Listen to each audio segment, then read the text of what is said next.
जय हिंद छात्रों, आपका अपना चैनल ज्ञान गंगा एजुकेशन में आपका स्वागत है। तो आइए हम आज बात करते हैं डीएलएड द्वितीय वर्ष के अंतर्गत विषय है कला शिक्षा। ठीक है, ये प्रारंभिक विषय है, इन्हीं के अंतर्गत आज हम पढ़ाई करेंगे। और हम इसके पहले इकाई 1, इकाई 2, इकाई 3 को पढ़ चुके हैं। आइए पढ़ेंगे आज इकाई 4 कि इकाई 4 में क्या है। तो इकाई 4 में है कला शिक्षा, आकलन एवं मूल्यांकन। इस प्रकार हम कला शिक्षा प्राप्त करके, कला की शिक्षा प्राप्त करके हम बच्चों का आकलन करेंगे और कैसे मूल्यांकन करेंगे उनके बारे में जानेंगे कि किस प्रकार एक शिक्षक कक्षा में बच्चों का आकलन करता है और अपनी शिक्षण विधियों के माध्यम से उनको उचित दिशा निर्देश प्राप्त करता है, जिससे बालक अधिक से अधिक अपने अंदर शैक्षिक उद्देश्यों की प्राप्ति कर सके। साथ ही साथ हम मूल्यांकन के अंतर्गत जानेंगे कि मूल्यांकन क्या होता है, किस प्रकार हम छात्रों का मूल्यांकन करें, मूल्य का अंकन करें, उन सब के बारे में जानेंगे। तो सबसे पहले आइए प्रस्तावना है, ये हमारा रूपरेखा है। प्रस्तावना, फिर आकलन का अर्थ परिभाषा, आकलन का अर्थ परिभाषा, मूल्यांकन का अर्थ परिभाषा। ठीक है, नेक्स्ट आइए सतत एवं व्यापक मूल्यांकन, इसके बारे में जानेंगे जिसको अंग्रेजी में बोलते हैं CCE। नेक्स्ट आइए मूल्यांकन के मापदंड, मूल्यांकन के मापदंड क्या हो इनके बारे में जानेंगे कि किस प्रकार हम मूल्यांकन छात्रों का करेंगे। नेक्स्ट आइए कला शिक्षा में मूल्यांकन, कला शिक्षा में मूल्यांकन, उपागम और यहाँ पर मिल गया है वो है तकनीक कि किस प्रकार हम कला शिक्षा में मूल्यांकन करेंगे। ठीक है, नेक्स्ट आइए कला शिक्षा में संकेतक आधारित मूल्यांकन, किस प्रकार हम कला शिक्षा में संकेतक आधारित मूल्यांकन करेंगे उनके बारे में जानेंगे। और लास्ट है मूल्यांकन संबंधी सूचनाओं का प्रयोग। ठीक है, ये हमारी रूपरेखा है आकलन एवं मूल्यांकन। ठीक है, तो आइए जानते हैं प्रस्तावना के बारे में। प्रस्तावना, सबसे पहले प्रत्येक शिक्षक का यह कर्तव्य है कि वे अपने जो बच्चे हैं अर्थात जो स्कूली बच्चे हैं उनका पढ़ाने के दौरान आकलन करना चाहिए। साथ ही साथ जब कुछ समय पश्चात पढ़ ले उसके बाद हम क्या करते हैं, उनका साप्ताहिक मूल्यांकन करते हैं। साप्ताहिक मूल्यांकन से पता चल जाता है कि छात्र कितना जानता है, कितना नहीं जानता है, उनके अंदर क्या कमी है, उन्होंने क्या सीखा है, क्या नहीं सीखा है। इन सब के बारे में हम क्या करते हैं, डाटा एकत्र करते हैं। डाटा एकत्र करने के पश्चात हम उनके लिए वैसा ही शिक्षण सामग्री के माध्यम से उनको पढ़ाने का प्रयास करते हैं ताकि जो बच्चों को सीखना चाहिए अर्थात जो हम एक शिक्षक के रूप में उद्देश्य रखे हैं उस उद्देश्यों की पूर्ति हो सके। इसीलिए एक शिक्षक क्या करता है, छात्रों का आकलन मूल्यांकन करके उनको उचित दिशा निर्देश प्रदान करता है। इसके पहले NCERT 2005 ने भी कहा है अगर छात्रों का सही ढंग से मूल्यांकन किया जाए तो उनके शैक्षिक स्तर में वृद्धि की जा सकती है, उनके अंदर एक प्रकार से उनकी योग्यता क्षमता को बढ़ाया जा सकता है। अगर बच्चों का सही ढंग से आकलन करेंगे तो बच्चे अपने अंदर सही ढंग से सुधार कर पाएंगे। इसके लिए एक शिक्षक को चाहिए कि सबसे पहले उनका आकलन करे, उनका मूल्यांकन करे, क्या उनके अंदर कमी है, कितना सीखा है, कितना जाना है, कितने जानने की इच्छा है ना। तो इस प्रकार उनका आकलन करके उनके लिए वैसे ही अधिगम शिक्षण सामग्री का उपयोग करके उन्हें पढ़ाया जा सकता है कि पढ़ाने के दौरान उनके अधिगम स्तर में सुधार हो सकता है। तो इस प्रकार NCERT 2005 ने भी कहा। इसके पहले अनेक जितने भी क्या कहा जाए आयोग है तो उन आयोगों ने भी अपना अपना सुझाव दिया है और उनके अंतर्गत कहा है कि छात्रों का आकलन एवं मूल्यांकन होना चाहिए, है ना। आकलन मूल्यांकन के ही द्वारा छात्रों का अधिक से अधिक उनके शैक्षिक स्तर में वृद्धि हो सकती है, उनके अधिगम स्तर में वृद्धि हो सकती है, वो अधिक से अधिक सीख सकता है। इसलिए छात्रों का आकलन मूल्यांकन होना बहुत ही आवश्यक है। तो आइए जानते हैं आकलन का अर्थ और परिभाषा। आइए जानते हैं आकलन का अर्थ परिभाषा। तो आकलन का अर्थ है, आकलन अर्थात आंकना। हम बच्चों के वह कितना जानता है, कितना सीखा है, कितना नहीं सीखा है ना, कितना वह जानने की इच्छा रखता है ना। हम उनका क्या करते हैं, कक्षा शिक्षण के दौरान बच्चों का आकलन करते हैं कि वह कितना जानता है ना। फिर वह जितना नहीं जानता है या उनके अंदर जो कमी है डाटा एकत्र करके हम अपने शिक्षण विधियों में क्या करते हैं, एक क्या बोलते हैं परिवर्तन करते हैं और उनके अनुरूप उनको शिक्षण प्रदान करते हैं, जिससे बालक जो नहीं जान रहा है वह सीख जाए। इस प्रकार हम बच्चों का क्या करते हैं, आकलन करते हैं। एक शिक्षक के रूप में प्रत्येक शिक्षक क्या करता है, आकलन करता है।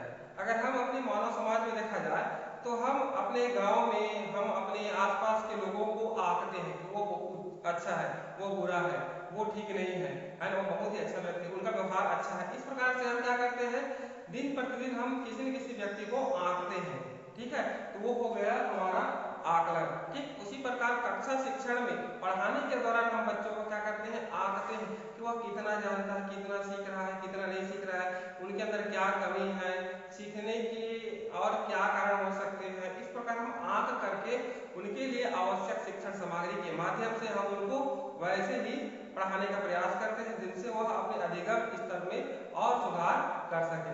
ये हो गया हमारा आकलन। आइए नेक्स्ट रोहित धनखड़ जी का जी का परिभाषा है। उन्होंने कहा है, मैं कहना चाहता हूं कि एक बच्चे का आकलन मैं इसलिए करता हूं ताकि बेहतर सीखने में उसकी मदद कर सकूं। अब देखिए परिभाषा से स्पष्ट हो रहा है कि मैं कहना चाहता हूं कि एक बच्चे का आकलन मैं इसलिए करता हूं ताकि बेहतर सीखने में उसकी मदद कर सकूं, है ना। ठीक, एक शिक्षक बच्चों का आकलन इसलिए करता है ताकि उन्हें बेहतर सीखने में उनकी मदद कर सके, है ना। और एक शिक्षक कक्षा शिक्षण के दौरान ही बच्चों को आंकता है, कौन कितना जानता है, नहीं जानता है, कौन सीखा है, कौन नहीं सीखा है। हम प्रश्नों के माध्यम से मौखिक प्रश्न या ऐसे ही हमें पता चल जाता है कि बच्चे कितना जानता है और कितना नहीं जानता है। फिर उनके अनुसार से हम उन्हें उन सीखने के लिए बेहतर प्रयास अपने तरफ से कराते हैं, जिनसे वह छात्र अधिक से अधिक सीखता है। इस प्रकार एक और परिभाषा है, आइए जानते हैं।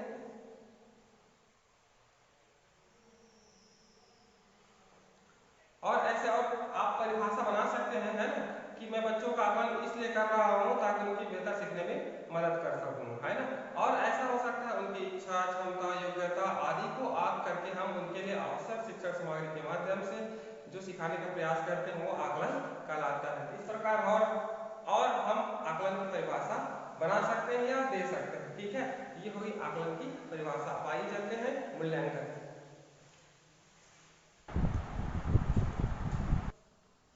आइए जानते हैं मूल्यांकन का अर्थ परिभाषा।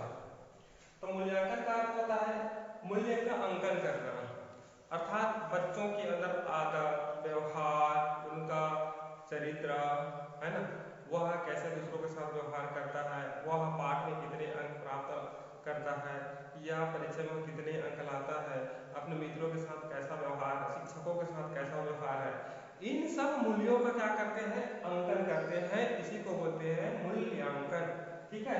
आइए हम इस क्या बोलते हैं परिभाषा से और स्पष्ट समझते हैं। आर के कपूर के अनुसार मूल्यांकन ज्ञान को जांचने तक सीमित नहीं होना चाहिए, केवल ज्ञान को ही नहीं जांचना चाहिए, वह कितना जानता है।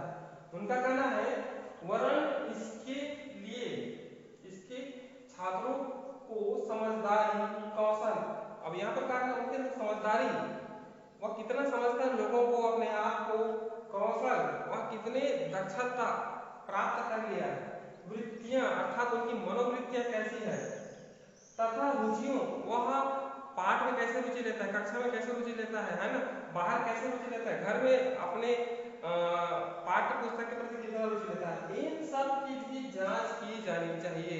अर्थात मूल्यांकन केवल ज्ञान तक सीमित नहीं है कि वह कितना जानता है ना, उनके अंदर समझदारी, कौशल, वृत्तियों, रुचियों, व्यवहार, इन सभी अंगों पर भी मूल्यांकन होना चाहिए, है ना। अक्सर मूल्यांकन होता है, त्रैमासिक परीक्षा में मूल्यांकन होता है कि वो बच्चे कितना जानता है। हम क्या करते हैं, उनके ज्ञान के आधार पर हम उनका मूल्यांकन करते हैं, ठीक है। 6 महीने में भी ऐसा होता है, उनके ज्ञान के आधार पर जैसे वो रट करके प्राप्त करता है हम उसी का मूल्यांकन करते हैं, बल्कि उनके और अन्य भागों का मूल्यांकन नहीं कर पाते। तो इसलिए यहाँ पर कहा गया है कि छात्रों का मूल्यांकन करना तो केवल एक पक्ष का मूल्यांकन न करके उनके सभी गुणों का मूल्यांकन होना चाहिए, ठीक है। ये हो गया हमारा मूल्यांकन। आइए जानते हैं सतत एवं व्यापक आकलन के उद्देश्य। हर पहलुओं के उद्देश्य होता है, हर व्यक्ति की कुछ न कुछ उद्देश्य होता है, कुछ काम करने का उद्देश्य, है ना, कहीं जाने का उद्देश्य, इस प्रकार कुछ न कुछ उद्देश्य होता है। ठीक उसी प्रकार सतत एवं व्यापक आकलन के भी उद्देश्य है। तो आइए जानते हैं पहला प्रगति जानने का उद्देश्य, कि हम बच्चों को तो पढ़ा रहे हैं, है ना, तो वह कितना आगे बढ़ा, उनकी प्रगति में बढ़ोतरी हुई, है ना, यह जानने का भी उद्देश्य है ना। हमें जानना चाहिए, एक शिक्षक के रूप में उन्होंने कितना सीखा, कितना जाना, उनको जानना एक शिक्षक का कर्तव्य है। ठीक है, आइए नेक्स्ट व्यवहार परिवर्तन। हम बच्चों को तो पढ़ा रहे हैं, हम उनको ज्ञान दे रहे हैं, है ना, प्रत्यक्ष अप्रत्यक्ष रूप से ज्ञान दे रहे हैं, तो उनके अंदर उन्होंने क्या सीखा, उनके व्यवहार में क्या परिवर्तन हुआ, यह भी जानने का उद्देश्य है। नेक्स्ट है ये जरूरतों की जानकारी। मान लीजिए हम बच्चों को पढ़ा रहे हैं, कुछ बच्चे सीख नहीं पा रहे हैं, है ना, तो उनकी क्या जरूरत है, उन्हें क्या चाहिए, है ना, उनको जानना एक शिक्षक का कर्तव्य है। यह भी उद्देश्य होना चाहिए। नेक्स्ट आइए शिक्षण योजना, है ना।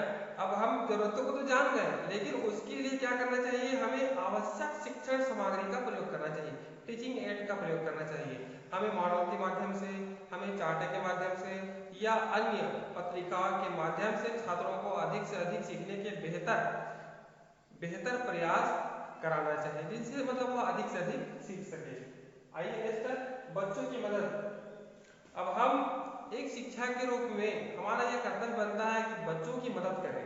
कैसे मदद करें, उनको सीखने में मदद करें, उनके व्यवहार परिवर्तन में मदद करें, उनको अधिक से अधिक जानने में मदद करें, उनके अंदर क्या कमी हो रही है उनमें मदद करें, है ना। इस प्रकार हम उनका क्या करना चाहिए, मदद करना चाहिए। नेक्स्ट आइए शिक्षण प्रक्रिया बेहतर। अब बच्चे सही ढंग से नहीं जान पा रहे हैं, उनके अंदर कमी है ना, तो हम क्या करेंगे, शिक्षण प्रक्रिया को अपनी बेहतर करेंगे, है ना। आवश्यक शिक्षण सामग्रियों के माध्यम से हम उनको क्या करेंगे, पढ़ाएंगे, है ना, तब हमारी शिक्षण प्रक्रिया को और बेहतर कर पाएंगे। नेक्स्ट आइए नकल को रोकना। अगर सही ढंग से हम बच्चों का आकलन करें, है ना, सही ढंग से बच्चों का आकलन करें और आकलन को आंक करके या मूल्यांकन करके हम उनके लिए आवश्यक शिक्षण सामग्रियों के माध्यम से पढ़ा रहे हैं, तो उनके अंदर सीखने की ज्यादा प्रवृत्ति प्रबल होगी, है ना।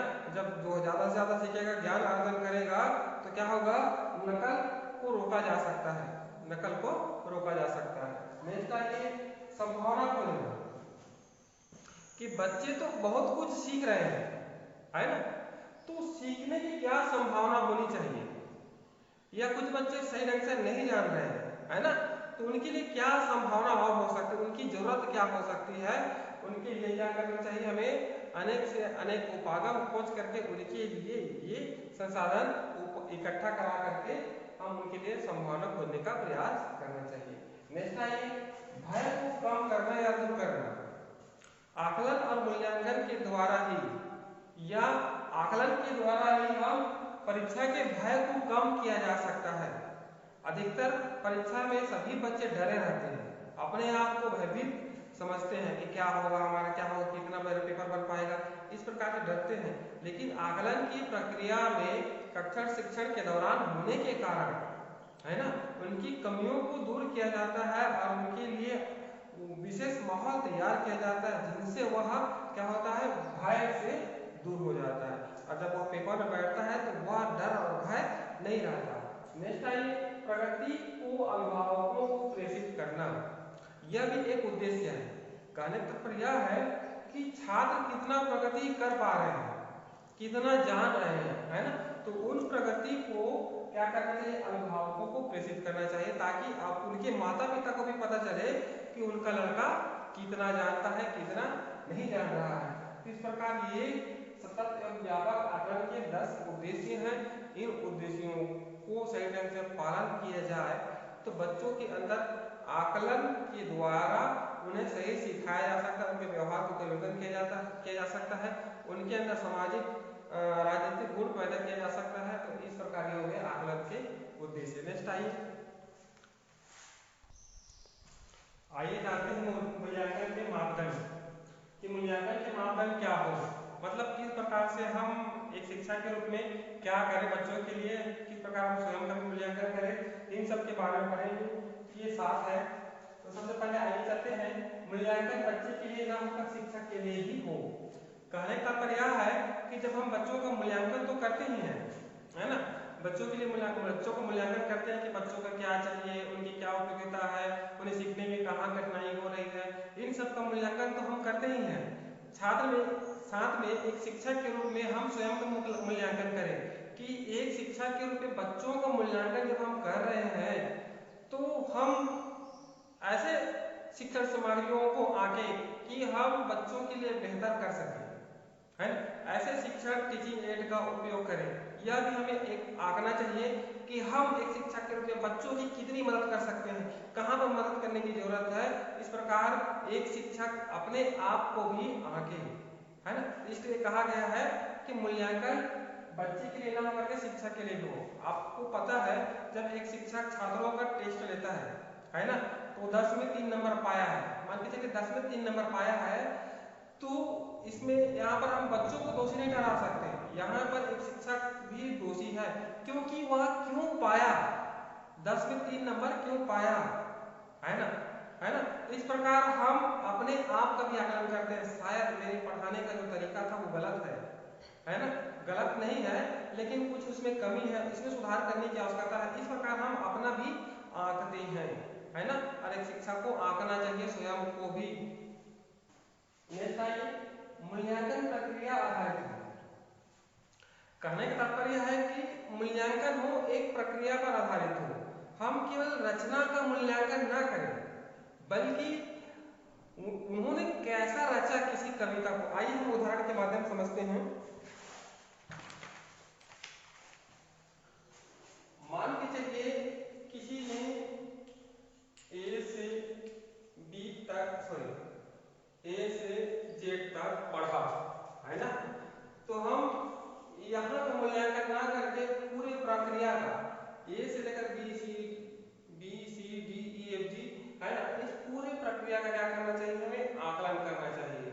ठीक उसी प्रकार बच्चे ने यहाँ से यहाँ तक सीखा, है, और यहाँ तक सीख करके उन्होंने 10 नंबर प्राप्त किया, है ना, तो हम केवल 10 नंबर का मूल्यांकन ना करें, यहाँ अंतिम छोर तक मूल्यांकन ना करें, बल्कि पूरे प्रक्रिया का मूल्यांकन करें कि उन्होंने कैसे लिखा तो इतना नंबर पाया, है ना, क्या किया, है, क्या कमी है, इन पूरी प्रक्रियाओं का मूल्यांकन करना चाहिए। आइए नेक्स्ट, मूल्यांकन के पैमाने। हम छात्रों का मूल्यांकन करते हैं तो एक निश्चित पैमाना होता है ना, उनके व्यवहार के लिए अलग पैमाना होता है, वह उनकी गतिविधियों के लिए अलग पैमाना होता है, वह क्या बोलते हैं कुछ ज्ञान प्राप्त कर रहा है उनके लिए अलग पैमाना होता है ना, तो बहुत सारे पैमाना है, इसको आगे बढ़ेंगे। तो इस प्रकार मूल्यांकन के पैमाने होने चाहिए। नेक्स्ट है, मूल्यांकन प्रतिस्पर्धा केंद्रित नहीं हो, है ना, हम बच्चों को मूल्यांकन कर रहे हैं तो आगे बढ़ने की होड़ ना हो, है ना, एक दूसरे से आगे बढ़ना नहीं चाहिए, है ना, इस प्रकार मूल्यांकन हम करना चाहिए। नेक्स्ट आइए, मूल्यांकन सतत व निरंतर हो। कक्षा शिक्षण के दौरान एक शिक्षक को चाहिए कि बच्चों का मूल्यांकन सतत और लगातार हो, ठीक है, हमेशा हो और लगातार हो। नेक्स्ट है स्व व सार्थक मूल्यांकन, ठीक है। अब यहाँ पर बालक भी अपना मूल्यांकन स्वयं कर सकते हैं और साथ में अपने सहपाठियों का मूल्यांकन कर सकते हैं। तो इस प्रकार कह सकते हैं कि बालक है वो अपना मूल्यांकन करे और साथ में अपने साथियों का मूल्यांकन हो। नेक्स्ट है मूल्यांकन पर टिप्पणी हो।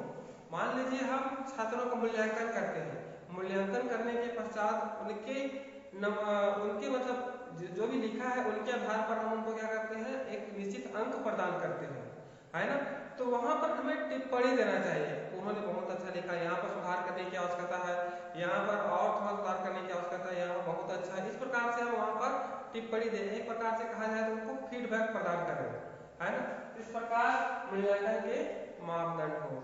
ठीक है, नेक्स्ट आइए कक्षा शिक्षा में मूल्यांकन। तो कक्षा शिक्षा में मूल्यांकन के पहले एनसीएफ 2005 ने कहा है कि कला शिक्षा के अंतर्गत जब बच्चों का मूल्यांकन किया जाए, है ना, तो वह आगे की ओर हमेशा बढ़े और समय समय पर उनका निरंतर मूल्यांकन होता रहे, जिनसे उनके ऊपर, है ना, ऊर्ध्वगामी विकास हो सके, है ना। और वहां पर उन्होंने कहा कि गैर प्रतियोगी और गैर तुलना का स्थान न हो।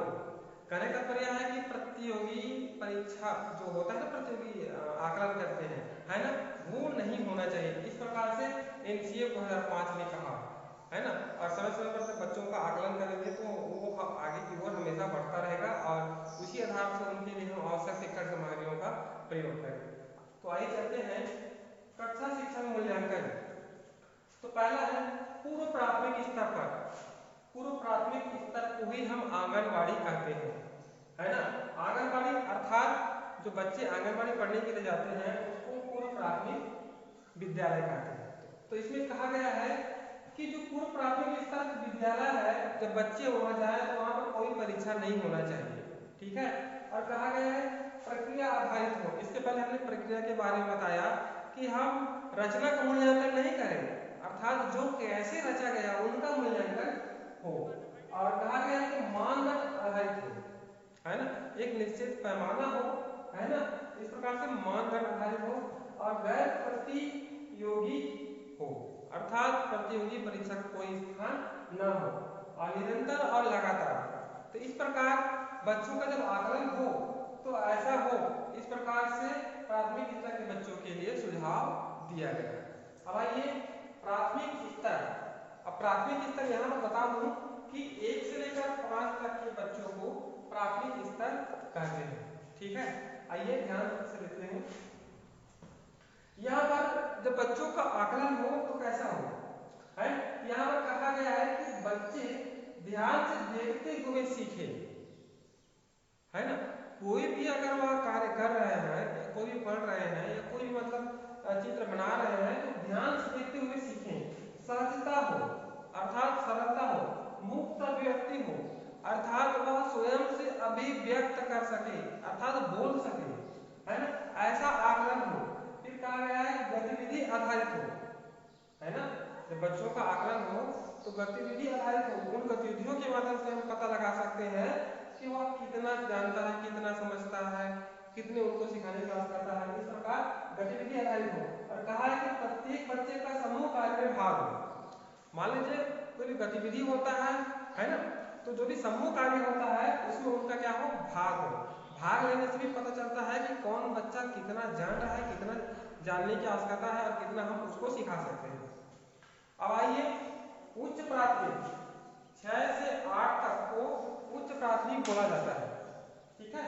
6 से 8 तक के बच्चों को क्या कहा जाता है, उच्च प्राथमिक कक्षा। तो इसमें कहा गया है परस्पर एक दूसरे में भागीदारी हो, मेल जोल हो, आपस में मेल जोल हो, है ना, दुश्मन की भांति न रहे, है ना, उनका भी आकलन हो। साथ में संवेदनशीलता कि किस प्रकार बच्चे अपने समाज के प्रति, विचारों के प्रति, है ना, एक दूसरे मित्रों के प्रति संवेदनशील का विकास होना चाहिए, ठीक है। नेक्स्ट आइए समझने की दक्षता कि वह कितना उस तथ्य को समझ रहा है, या एक शिक्षक पढ़ा रहा है उसको कैसे समझ रहा है, या एक मित्र दूसरे मित्र को बता रहा है तो दूसरा मित्र वह कैसे समझ रहा है। इस प्रकार समझने की दक्षता हो अर्थात एक प्रकार से कौशल हो, है ना। इसके लिए चाहिए कि सुनने की कौशल, ठीक है, देखने की कौशल, ये कौशलों का विकास होना चाहिए। और इसमें कहा गया है अलग अलग माध्यमों का प्रयोग हो। जब बच्चों का आकलन किया जाए तो अलग अलग माध्यम, एक ही माध्यम के द्वारा हम बच्चों का आकलन न करके अलग अलग माध्यमों का प्रयोग करें। ये हो गया कला शिक्षा में मूल्यांकन, सॉरी कक्षा शिक्षा में मूल्यांकन। आइए नेक्स्ट चलते हैं। आइए नेक्स्ट है कला शिक्षा में मूल्यांकन के विभिन्न उपागम एवं तकनीक। तो इसके बारे में समझते हैं कि किस प्रकार हम कला शिक्षा के अंतर्गत, है ना, हम बच्चों का मूल्यांकन कर सकते हैं। तो क्या क्या तकनीक हो सकती है, तो वह तकनीक निम्नानुसार है। तो पहला है अवलोकन। अवलोकन माने आंखों से देखना, ठीक है। हम प्रत्यक्ष देख करके हम बच्चों का आकलन कर सकते हैं। दूसरा अप्रत्यक्ष आकलन। अप्रत्यक्ष आकलन का तात्पर्य है कि उनकी द्वारा जो लिखी गई बातें हैं, उनके व्यवहार हैं, या दूसरों के द्वारा सुन करके हम उनका क्या कर सकते हैं, अवलोकन कर सकते हैं। तो ये हो गया अवलोकन, ठीक है, इनको अंग्रेजी में बोलते हैं ऑब्जर्वेशन। तो इस प्रकार हम प्रत्यक्ष और अप्रत्यक्ष रूप से बच्चों का अवलोकन करते हैं। दूसरा है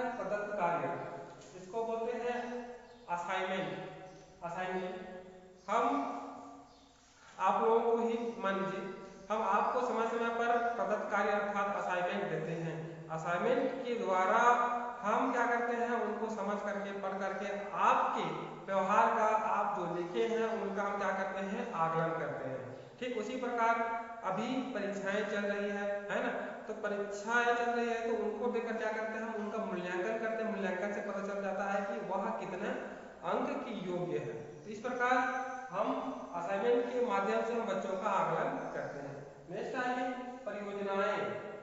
समय समय पर बच्चों को परियोजना कार्य दिया जाता है ना, परियोजना कार्य दिया जाता है और उनको बच्चे घर में स्वयं करके लाते हैं और लाकर शिक्षकों को देते हैं, जमा कराते हैं विद्यालय में। तब हम उनका क्या करते हैं, फिर मूल्यांकन करते हैं कि बच्चा इतना अच्छा है, इतना ज़्यादा अच्छा बनाया है। इस प्रकार से हम उनका क्या करते हैं, मूल्यांकन करते हैं। नेक्स्ट है पोर्टफोलियो। पोर्टफोलियो के बारे में आपने पिछले अध्याय में पढ़ा होगा या डिप्लोमा फर्स्ट ईयर में पढ़ा होगा पोर्टफोलियो क्या है। तो पोर्टफोलियो बच्चों का पूरा कक्षा 1 से लेकर के जहाँ तक वह अंतिम दिन तक रहा, उन सब का क्या होता है, ब्यौरा होता है। उन ब्यौराओं को हम समय समय पर देखते हैं कि उन्होंने कक्षा 1 से लेकर जहाँ तक विद्यालय में रहा है, उन समस्त ब्यौराओं को देख करके हम बच्चों का क्या करते हैं, आकलन करते हैं कि वह वास्तविक में कितना समझने योग्य है, कितना जानता है, कितना नहीं जानता है, उनके व्यवहार में वांछित परिवर्तन क्या आया। इस प्रकार से हम क्या करते हैं, पोर्टफोलियो के माध्यम से क्या करते हैं, उनका आकलन करते हैं। एक प्रकार से पोर्टफोलियो का मतलब कहा जाए तो उनका मतलब होता है फाइल, बच्चों का फाइल। आइए चेक लिस्ट।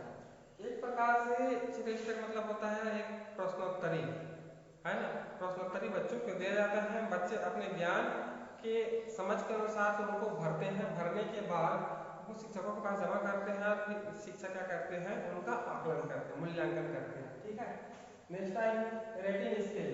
रेटिंग स्केल छात्रों के व्यवहार, उनके गुण, उनके आदर्श, उनकी ईमानदारी, उनके दशांश, वह कितना अंक लाया, इनको एक क्या करते हैं, स्केल देते हैं, नंबरिंग देते हैं। उदाहरण के लिए मान के चलिए ईमानदारी, ईमानदारी 1 2 3 4 ये अच्छा है, ठीक है। तो इस प्रकार से अगर 1 नंबर है तो बहुत अच्छा है ना। फिर साहस, है ना, जैसे कि ये है डेविड। डेविड ईमानदार में कितना है, 1 नंबर में है, साहस में 1 2 3 4 2 नंबर में, है ना। उनकी बुद्धि 1 2 3 4 3 नंबर। इस प्रकार से हम क्या करते हैं, उनको रेटिंग स्केल प्रदान करते हैं, है ना। ये हो गया रेटिंग स्केल और इनके माध्यम से हम क्या करते हैं, आंकते हैं। नेक्स्ट है घटना वृत्तांत। किसी बालक की विशेष घटना या जो भी घटना उनके अंदर घटी है, उन घटी कहानियों को सुन करके, है घटना वृत्तांत। वृत्तांत में होता है कहानी, उन कहानी को सुन करके हम उनका क्या करते हैं, आकलन करते हैं। अधिकतर फिल्मों में ऐसा ही होता है ना। किसी हीरो के बारे में कहानी सुन करके क्या करते हैं, उनके जो और सुनाने वाला है, सुनने वाला है, क्या करते हैं, वो आकलन करते हैं कि वो बहुत अच्छा है या नहीं है। नेक्स्ट आइए प्रदर्शन। छात्र अपनी योग्यता का प्रदर्शन समय समय पर करते रहते हैं, तो प्रदर्शन के आधार पर भी हम बच्चों का आकलन करते हैं। नेक्स्ट आइए साक्षात्कार। साक्षात्कार अर्थात इंटरव्यू। हम है ना एक साथ कई बच्चों का साक्षात्कार कर सकते हैं, है ना, इंटरव्यू ले सकते हैं। एक साथ 2 बच्चों का इंटरव्यू ले सकते हैं। इस प्रकार साक्षात्कार से बच्चों की ईमानदारी, साहस, भय, डर या उनके अंदर क्या कमी है, क्या अच्छाई है, उन सब का पता चलता है। तो इस प्रकार कह सकते हैं कि कला शिक्षा मूल्यांकन के विभिन्न तकनीक और मापदंड के आधार पर हम क्या करते हैं, बच्चों का मूल्यांकन करते हैं। नेक्स्ट और है, इनको आप लोग लिख लीजिएगा, है ना। तो ये इकाई 4 की प्रायोगिक है, कला शिक्षा के अंदर इकाई 4 की प्रायोगिक है। इसको आप इस आधार से ये जो रूपरेखा बना है उनके आधार से आप पूरा लिख लीजिए और ये कला शिक्षा आपकी पूरी हो गई। दूसरे दिन से हम कार्य शिक्षा की ओर आगे बढ़ेंगे। तब तक के लिए जय हिंद।